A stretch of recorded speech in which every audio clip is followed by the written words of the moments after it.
সকল প্রশংসা ও গুণগান শুধুমাত্র আল্লাহরই জন্য, যিনি সমস্ত জগৎসমূহের প্রতিপালক।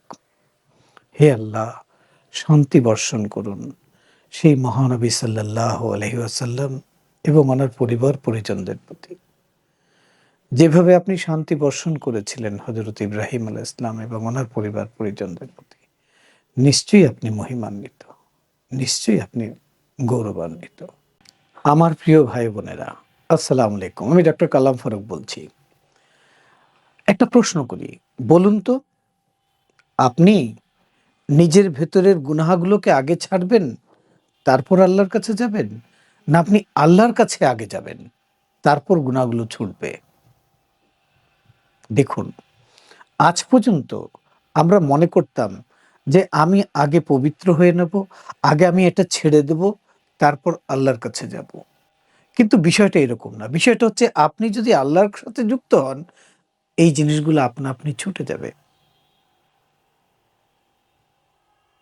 সেইরকম আপনি দোয়া চাচ্ছেন, কিন্তু দোয়া ইফেক্টিভ হচ্ছে না। প্রবলেম কি সেই দোয়াটার মধ্যে? যিনি শুনছেন মহান রব্বুল আলামিন। প্রবলেম কি ওখানে?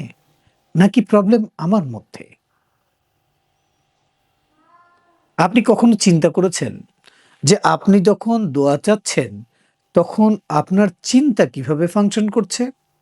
আপনার আবেগ কিভাবে কাজ করছে? অনুভূতি কিভাবে কাজ করছে? আপনার দেহ, মন, মস্তিষ্ক এবং আপনার রূহ কিভাবে ফাংশন করছে?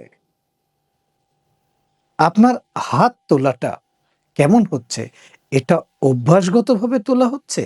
যে আপনি অভ্যাসগতভাবে হাত তুললেন আর বললেন, রব্বানা আতিনা ফিদ দুনিয়া হাসানাতাও ওয়া ফিল আখিরাতি হাসানাতাও। বিষয়টা কি এরকম? যদি বিষয়টা এরকম হয়, তাহলে আপনি দোয়া চাইতেই থাকবেন।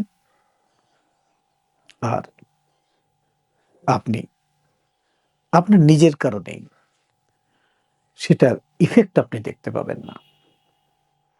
এখন আপনি দোয়া চাইলেন, তিনি আপনাকে উত্তর দিলেন। আপনি বুঝতে পেরেছেন? না আপনি বুঝতে পারেন নাই। বোঝার জন্য আপনার ইনটিউটিভ পাওয়ারকে অ্যাক্টিভেট রাখতে হবে। সেটা অ্যাক্টিভেট না। আমি দীর্ঘ ২৫ বছর যাবৎ মাইন্ড ট্রেনিং করাচ্ছি। এই সেক্টরের সাথে যুক্ত আছি। এটা নিয়ে রিসার্চ করতেছি, কাজ করতেছি। কোরআন হচ্ছে জীবন যাপনের একটা বিধান। সেই বিধানটা আপনাকে বুঝে নিতে হবে। আপনি তার দিকে একটু আগাবেন, আর তিনি আপনার জন্য ৩ গুণ সহজ করে দেবেন। ঠিক আছে? আপনি যখন নামাজে দাঁড়াচ্ছেন, তখন চিন্তা কত দিকে যাচ্ছে? আপনি কি আপনার পুরো মনোযোগ নামাজের মধ্যে দেবেন, দেহ, মন, আত্মাকে একাত্ম করবেন। আর তখন যে নামাজের আপনি স্বাদ পাবেন, তার যে ফিলিংস আপনার মধ্যে আসবে, আপনার ভেতরে যে পরিবর্তন আপনি পাবেন এবং জীবনে প্রক্রিয়ার মধ্যে যেই পরিবর্তন পাবেন, সমস্যা যত তখন ইজিলি সমাধান করতে পারবেন। ডিসিশন মেকিং কত সহজ হয়ে যাবে। আপনার মধ্যে যেকোনো বিষয়ে সবর করার একটা হ্যাবিট তৈরি হয়ে যাবে। আপনি বিনয়ী হয়ে উঠবেন। ঠিক আছে? আল্লাহ বলছেন, কোরআন নামাজ মানুষকে সমস্ত খারাপ কাজ থেকে বিরত রাখে।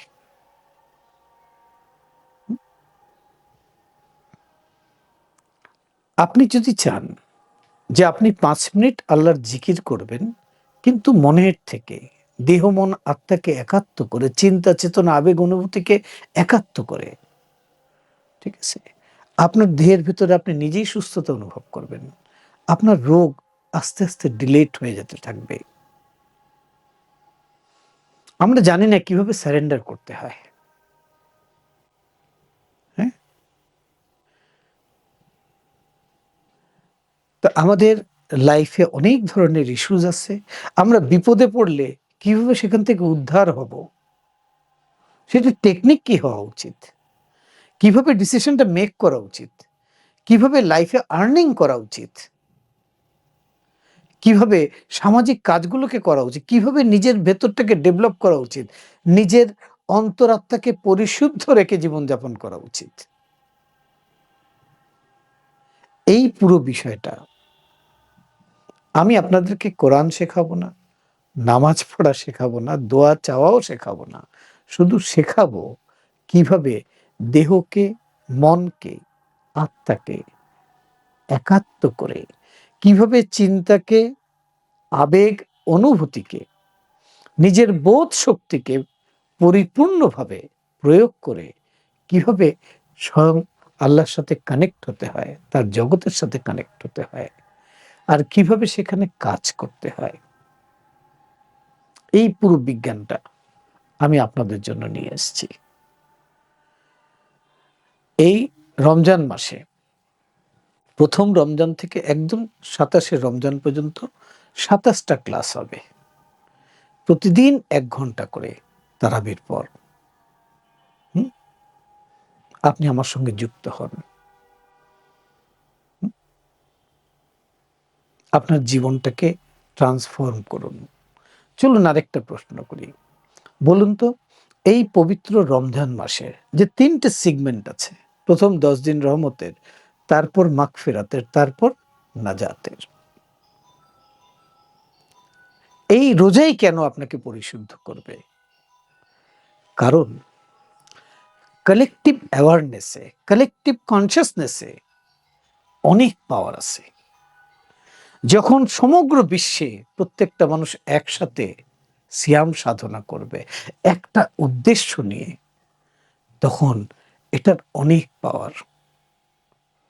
তখন মহান আল্লাহ পাক, ঠিক আছে, এই যারা যারা সিয়ামরত আছে প্রত্যেকের মধ্যে একটা ইফেক্ট তিনি দিয়ে দেবেন। এখন প্রথম ১০ দিন হচ্ছে রহমতের, যেখানে আল্লাহ পাক দয়া করেন, করুণা করেন, অনুগ্রহ করেন, যাতে সে মাগফিরাত পর্যন্ত যেতে পারে। যখন সে মাগফিরাতে চলে যায়, তখন আল্লাহ পাক ক্ষমা করেন, যাতে সে নাজাত পেয়ে যায়। যখন নাজাত পেয়ে যায়, তখন আল্লাহ পাক তাকে তার সাথে একাত্ম করে নেন। ঠিক আছে? তো ৩০ দিনের রোজা, ৩০ দিনের রোজা না একটা জার্নি, একটা লাইফের জার্নি। রহমত কি? কোথা থেকে আসে? কিভাবে রহমতের সাথে কানেক্ট হতে হয়? কিভাবে রহমতের মধ্যে ডুবে থাকতে হয়? নফস কি? নফসকে কিভাবে আপনি কন্ট্রোল করবেন? নফসকে মেরে ফেলার প্রয়োজন নাই। তাকে দিয়ে কাজ করাতে হবে। আপনি কি নফসের কন্ট্রোলে আছেন, না নফস আপনার কন্ট্রোলে আছে? ভাববার বিষয়। তাই আমি আপনাদের জন্য এই সার্ভিসটা উন্মোচন করলাম। আমার সাথে এই রোজায় ২৭টা দিন কাটান, প্রতিদিন ১ ঘন্টা থেকে সোয়া ঘন্টা করে। ইনশাআল্লাহ আমরা সবাই মিলে নিজের ভেতরে পরিবর্তন আনবো। এইভাবে পরিবারে পরিবর্তন আসবে, এইভাবে দেশে পরিবর্তন আসবে, এইভাবেই সমগ্র পৃথিবীতে পরিবর্তন আসবে। তো সবাই ভালো থাকুন। সবার জন্য রমজান মাসের অনেক অনেক শুভেচ্ছা, অভিনন্দন, দোয়া রইল। মহান আল্লাহ পাক আমাদেরকে কবুল করুন, আমাদের জন্য কল্যাণের দরজাগুলো খুলে দিন। ধন্যবাদ।